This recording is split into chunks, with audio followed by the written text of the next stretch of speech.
Anti ragging. Anti ரேகிங்னா என்ன தெரியுமா? Ragging உங்க கணக்கு இருக்கா இல்லையா? படிங்களா? நீங்க சீனியர்ஸ் சொன்னா உங்க ஜூனியர்ஸ் யாரெல்லாம் ரேங்க் பண்ணிருக்காங்க? இல்ல, அப்படிதானே? ஆன்டி ரேகிங் அப்படிங்கிறது வந்து தமிழ்நாடு கவர்மெண்டால 1996 வந்து கேலி வரை தடுப்பு சட்டம் சொல்லி ஒரு சட்டம் வந்து எழுதியிருக்காங்க. சரிங்களா? எல்லா காலேஜஸ்லும் வந்து முன்னாடி காலத்தில் வந்து ரேகிங் அதிகமாக நடந்தது. ரேகிங்கால நிறைய வரக்கூடிய ப்ரொசஸ் வந்து பாதிக்கப்பட்டாங்க. நிறையா அதில் கேசஸ் நிறையா ஃபைல் ஆச்சு. ஸோ அந்த ரீசனால இதுக்கு ஒரு முடிவு கட்டணும் அப்படின்னு சொல்லி கவர்மெண்ட் வந்து தமிழக கவர்மெண்ட் வந்து 1996 வந்து அவசர சட்டமாக ஒரு ஆன்டி ரேகிங் ஆக்ட் அப்படிங்கிற சட்டத்தை எழுதிட்டாங்க. எதுக்காக அந்த சட்டத்தை எழுதுறாங்கன்னு சொல்லி பார்க்கணும். அதுக்குள்ள மூலத்தில் என்னன்னா ஒரு ஃபேமஸான ஒரு கேஸ் ஒன்று ஃபைல் ஆகுது. ஒரு மர்டர் கேஸ். சிதம்பரத்தில் வந்து ராஜாமுத்தியாங்கிற ஒரு மெடிக்கல் காலேஜ். அந்த மெடிக்கல் காலேஜில் வந்து ஒரு மாணவன் வந்து பொன் நாவரசு அப்படிங்கிற ஒரு மாணவன் வந்து ஃபர்ஸ்ட் இயர் ஸ்டூடெண்டாக ஜாயின் பண்ணுறாங்க. அந்த காலேஜில் செகண்ட் இயர் படிக்கக்கூடிய ஒரு மாணவன் வந்து ஜான் டேவிட் அப்படிங்கிற மாணவன் வந்து இருக்காரு. இவர் என்ன பண்ணுறாரு அப்படின்னா ஃபர்ஸ்ட் இயர் மாணவர்கள் அந்த காலேஜில் வந்து அந்த காலகட்டத்தில் ரேகிங் அதிகமாக நடக்கக்கூடிய டைமு இந்த ஜான் டேவிட் வந்து அந்த காலேஜில் வந்து தன்னை ஒரு ஹீரோவாக ரூட் தர மாதிரி காலேஜில் தன்னை ப்ரொஜெக்ட் பண்ணியிருக்காரு. ஸோ என்ன பண்ணுறது, வர ஜூனியர்ஸ் எல்லாமே ரேக் பண்ண ஆரம்பிக்கிறாரு. இவர் சொல்கிறது கேட்டு ப்ரொசஸ் எல்லாருமே என்ன பண்ணுறாங்க, இவர் சொல்கிறது எல்லாமே கேட்டு பண்ணுறாங்க. இந்த பொன்னாவரசு அப்படிங்கிற ஒரு மாணவன் மட்டும் இவர் சொல்கிறத கேட்க மாட்டார். ரேக்கிங் எந்த மாதிரியா ரேக்கிங்லாம் பண்ணலாம் அப்படின்னு எப்படிலாம் பண்ணுவாங்க அப்படின்னா, நம்ம படத்தில் நிறைய பார்த்துருக்கோம் இல்லையா?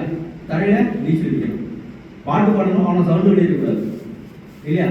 வேற ஷேர்ட்டை கலத்திட்டு கூட சுற்றணும், சீரியஸை பார்த்து எப்போ பார்த்தாலும் மிஸ் பண்ணணும். இப்படிப்பட்ட நிறைய விதமான ரேங்கிங்கள் இருக்குது. ஸோ இப்படி இப்போ அந்த மாணவனை வந்து அவர் பண்ண சொல்லும்போது என்ன பண்ணுறாரு, நான் பண்ண மாட்டேன், நாங்கள் அந்த காலேஜ் படிக்க வந்திருக்கேன், நான் எதுக்கு நீங்கள் சொல்கிறது கேட்கணும்னு சொல்லிட்டு அவருடைய பேச்சை அவாய்ட் பண்ணிட்டு அவர் போயிருக்காரு. இந்த மாணவன் என்ன பண்ணுறாரு, ஜான் டேவிட் என்ன பண்ணுறாரு, அவர் கூட இருந்த மாணவர்கள் எல்லாரும் சேர்ந்து அவரை உசுத்துறாங்க. என்ன மச்சான், நீ இவ்வளோ காலேஜ் இவ்வளோ டானு, நீ சொல்லி அவன் கேட்க மாட்டான், மற்ற ஸ்டூடெண்ட் அவன் யார் பண்ணை பற்றி யாரும் கேட்க மாட்டான், நீ அவனை கண்ட்ரோல் வைக்கணும் அப்படின்னு சொல்லி அவனை ஏற்றி விடுறாங்க. அப்படி ஏற்றி விடும்போது என்ன ஆகுது அப்படின்னா, அவன் ரொம்ப ப்ரெஷர் ஆகிடான். இவனை ஏதாவது நம்ம பண்ணணும் அப்படிங்கிற ஒரு கட்டாயத்துக்கு உள்படும் போது என்ன பண்ணுறான் அப்படின்னா, ஒரு எக்ஸாம் கரெக்டாக முடிகிற டைமு 2 நாள் தான் எக்ஸாமுக்கு 2 நாள் தான் இருக்குது. அதுக்கடுத்து ஒரு லீவ் வருது, போகணும். இந்த லீவ் போகிறதுக்குள்ள இவனை ஏதாவது நம்ம பண்ணணும், இவனை நம்ம கண்ட்ரோல் எடுக்கணும் அப்படிங்கிறதுக்காக என்ன பண்ணுறாரு, இவர் வாண்டா அந்த பையனை போயிட்டு வா நமக்குள்ள நம்மகிட்ட காம்ப்ரமைஸ் ஆகிடலாம் அப்படின்னு சொல்லி இவரோட 2 பேரும் ஹாஸ்டல் ஸ்டூடெண்ட் ஹாஸ்டல் தங்கியிருக்கிறாங்க. இவர் நம்ம காம்ப்ரமைஸ் ஆகிடலாம், நமக்குள்ள இந்த பிரச்சனை வேண்டாம்னு சொல்லி இவரை அவருடைய ரூமுக்கு ஹாஸ்டல் ரூமுக்கு கூட்டு போகிறாரு. கூட்டு போயிட்டு என்ன பண்ணுறாரு அப்படின்னா, அந்த டோரை லாக் பண்ணிட்டு என்னோட ஷூ வந்து நீ நாக்கால க்ளீன் பண்ணு அப்படின்னு சொல்லி அந்த பேர் சொல்றாரு. அப்போ இவர் என்ன பண்றாரு, அதெல்லாம் முடியாது, நீ என்ன காம்ப்ரமைஸ் பண்ணி நம்ம ரெண்டு பிள்ளைக்கு எந்த பிரச்சனையும் வேண்டாம்னு சொல்லி தானே எனக்கு காம்ப்ரமைஸாக பேசுகிறோம் தானே கொடுத்துருந்தா, இங்கே வந்து என்ன எப்படி பண்ணுற அப்படின்னு சொல்லி அவர் கேட்கும்போது, இல்லை நீ பண்ணலாக்கி இந்த இடத்துலேயே உடனே கொண்டுருவேன் அப்படின்னு சொல்லி அவர் மிரட்டார். அவர் வந்து அவரை தட்டி விட்டு போவாங்க. அந்த தட்டிட்டு போகும்போது என்ன பண்ணாரு, பக்கத்தில் அந்த ஒரு இருப்பு எடுத்து அந்த பொன்னாவரசு தலையில வந்து ஓகே அடிச்சிடாரு. அடிச்ச ஸ்பீட் என்ன பண்ணுறாரு, அந்த பையன் மயங்கி கீழே கொடுத்துரு. இவர் என்ன நினைச்சிட்டாரு, ஜான் டேவிட் அந்த பையன் வந்து செத்துட்டான் அப்படின்னு சொல்லி நினைச்சிட்டாரு. அந்த பயத்துல இவரு ஐயோ இவருடைய செத்துட்டானே, நம்ம மேல கேஸ் ஆயிருப்பா, நம்ம வெளியே தெரிஞ்சு என்ன ஆயிருப்பாங்கிறதுக்காக இதை எப்படியாவது நம்ம மறைக்கணும் அப்படிங்கிற ஒரு மெயின்டெனன்ஸ் என்ன பண்றாரு, அந்த ஒரு கத்தி எடுத்து வந்து கையில் 2 கை 2 காலை கட் பண்ணி அது ஒரு பேக்ல பேக் பண்றான், உடம்பு ஒரு பேக்ல பேக் பண்ணி யாருக்கும் தெரியாம 2 சூட்கேஸ் எடுத்துட்டு நேராக சென்னைக்கு ட்ரெயின் இருக்காரு. சென்னை ட்ரெயின்ல ஏறி போறாரு. செங்கல்பட்டு போனதுக்கப்புறம் செங்கல்பட்டு ரயில்வே ஸ்டேஷன்ல வச்சு அந்த கை கால் இருக்கிற பேக் மட்டும் ட்ரெயின்லேயே விட்டுட்டு அவர் இறங்கி அடுத்த பஸ் ஏறாரு. அங்கே பஸ் ஏறி சென்னையில் 21 சீட் ஒரு பஸ்ஸில் அந்த உடல் பாகங்கள் அடங்கிய அந்த சூட்கேஸை மட்டும் அந்த பேக்ல அந்த பஸ்ஸில் வச்சுட்டு அங்கேருந்து இறங்கி நேராக திரும்பவும் ஒன்றும் தெரியாத மாதிரி காலேஜ் வந்து சேர்த்துட்டாரு.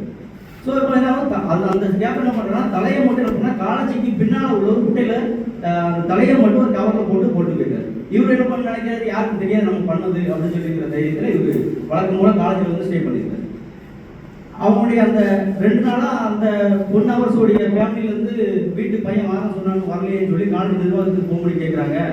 பையன் வந்து எக்ஸாம் முடிஞ்சு எல்லாரும் போயிட்டாங்களே, பையன் இல்லையே அப்படின்னு சொல்லி சொல்கிறாங்க. அப்போ இவங்க அங்கங்கே தேடி பார்க்கும்போது அவங்களோட பேரண்ட்ஸ் வந்து அந்த பொன்னவரசோட அப்பாவும் வந்து ஒரு காலேஜில் பெரிய ஒரு போஸ்டிங்கில் இருக்கக்கூடிய ஒரு நபர்.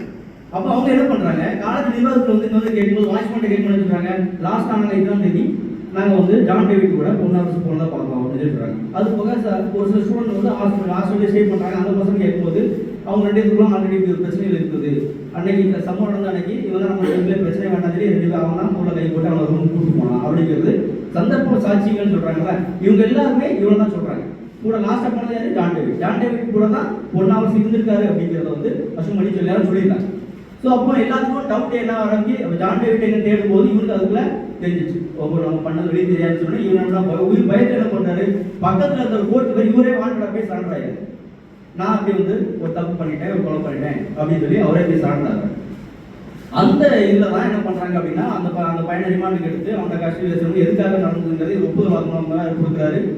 அது ஒரு பெரிய சென்சேஷன் நியூஸ் ஆகுது, தமிழ்நாடு ஃபுல்லாக ஒட்டுமொத்த இந்தியா ஃபுல்லாகவும் பெரிய சென்சேஷன் நியூஸ் ஆகுது.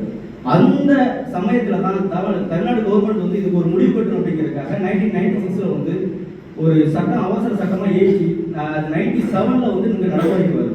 இந்த இதில் என்ன ஆகுது அப்படின்னு பார்த்தீங்கன்னா, அந்த மாணவனுக்கு வந்து 2 ஆண்டுகளுக்கு வந்து சிறை தண்டனை கொடுக்குறாங்க. கடலூர் நீதிமன்றத்தில் என்ன செஷன்ஸ் கோர்ட்டில் என்ன ஆகுதுன்னா 2 வருஷம் 2 ஆயுள் தண்டனைகள் வந்து வழங்குறாங்க. அவங்க என்ன பண்றாங்க அப்படின்னு சொல்லி எல்லாத்துக்குமே தெரியும் அப்படின்னு சொல்லி ஒரு அந்த ஹாஸ்பிட்டல போட்டு என்ன பண்ணுது, சரியான எவிடன்ஸ் இல்லைன்னு சொல்லி காரணம் காட்டி அதே மாணவனை விடுதலை பண்ணியிருந்தாங்க ஹைகோர்ட். அப்போ அதை எதிர்த்து கவர்மெண்ட் வந்து என்ன பண்ணுதுன்னா 2001 வந்து சுப்ரீம் கோர்ட் வந்து அப்பீல் போறாங்க.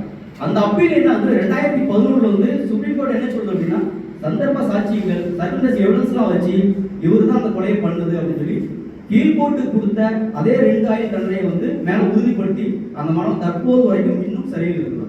ஸோ அந்த ரேகிங் அப்படிங்கிற ஒரு சின்ன இதனால அவனோட ஈகோ கிளாஷான ஒரு டீச்சர்னால என்னாச்சு, ஒரு மாணவனோட வாழ்க்கையே பாதிக்கப்பட்டு இன்ன வரைக்கும் சரியில் இருக்கிறார்.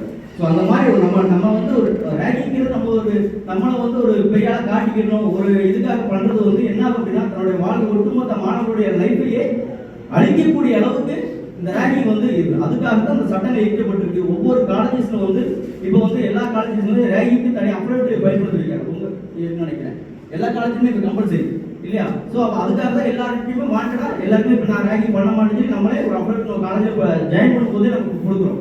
ஸோ இந்த மாதிரி ரேகிங்ல யாரும் ஈடுபடக்கூடாது, ஈடுபட்டால் இந்த மாதிரியான பின்னடைகள் இருக்கு அப்படிங்கிறத நம்ம வந்து நல்லா தெரிஞ்சுக்கணும். இதில் என்னென்ன பண்ணலாம் அப்படின்னா, உங்க காலேஜ் நிர்வாகம் சப்போஸ் நீங்க ஒரு ரேகிங் பண்றீங்க, ஒரு மாணவர் வந்து கல்லூரி நிர்வாகத்தை டைரக்டா சொல்றாங்க, இல்லைன்னா போன்ல தகவல் கொடுக்குறாங்க, எழுத்து மூலமாக கொடுக்குறாங்க அப்படின்னா, கல்லூரி முதல்வர்கிட்ட கொடுக்குறாங்க அப்படின்னா, கல்லூரி முதல்வர் முதல்ல என்ன பண்ணும் அப்படின்னா, அந்த சந்தோட மாணவனை போட்டு விசாரிக்கணும். விசாரிச்சு அது உண்மையாக இருந்தால் 72 மணி நேரத்தில் அதை வந்து கல்லூரி நிர்வாகமே காவல்துறைக்கு வந்து புகாராகவே கொடுக்கணும். சரிங்களா? அப்படி கொடுத்து உங்க மேல நடவடிக்கை என்ன மாதிரி நடவடிக்கை எடுக்கணும்னா, செக்ஷன் 6 அந்த கேள்வி தடுப்பு சட்டத்தில் செக்ஷன் 6 படி என்ன பண்ணலாம் அப்படின்னா, கல்லூரி நிர்வாகம் உங்களை வந்து இந்த இதை வந்து சஸ்பெண்ட் பண்ணலாம்.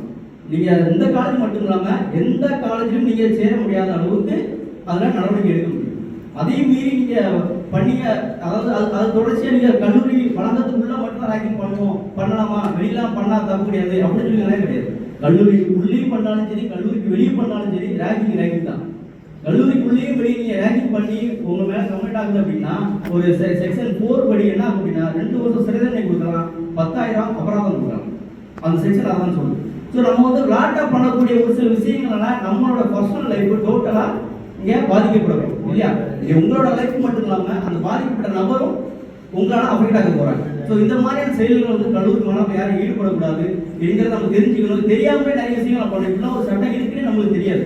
ரேகிங்கிறது சும்மா மேலோட்டம் மேலே ரேகிங்லாம் கிடையாது இப்போ அப்படின்னு அசல் சொல்லிட்டு போயிட்டு விஷயங்கள் நம்ம தெரிஞ்சுக்கணும். உங்களோட படிப்பு கம்ப்ளீட்டா அதுக்கப்புறம் ஸ்டாப் ஆகக்கூடிய சூழ்நிலைகள் இந்த ரேங்கிங் நீங்க ஈடுபடும் போது இருக்கு. ஸோ யாரும் தயவு செய்து இந்த ரேங்கிங் ஆட் பண்ணாங்க. உங்க ஃப்ரெண்ட்ஸ் சர்க்கிள் யாராவது ஜூனியர்ஸை ரேக் பண்ணாலும் டீஸ் பண்ணாலும் அதை அவனை கூப்பிட்டு சத்தம் போடுங்க, இப்படி பண்ணக்கூடாடா, இப்படிலாம் இருக்குதுங்கிறது தெரியப்படுத்துங்க. மற்ற மாணவர்களும் தெரியும், சீனியர்ஸ் நம்ம எல்லாருக்கும் என்னன்னா, நம்ம முன்னோர்கள் என்ன பண்ணுறோம் அதை நம்ம ஃபாலோ பண்ணிட்டு வரோம். நீங்க என்ன ஃபாலோ பண்றீங்களோ அதை அவங்க அடுத்த ஒரு ஜூனியர்ஸ் ஃபாலோ பண்ண போறாங்க.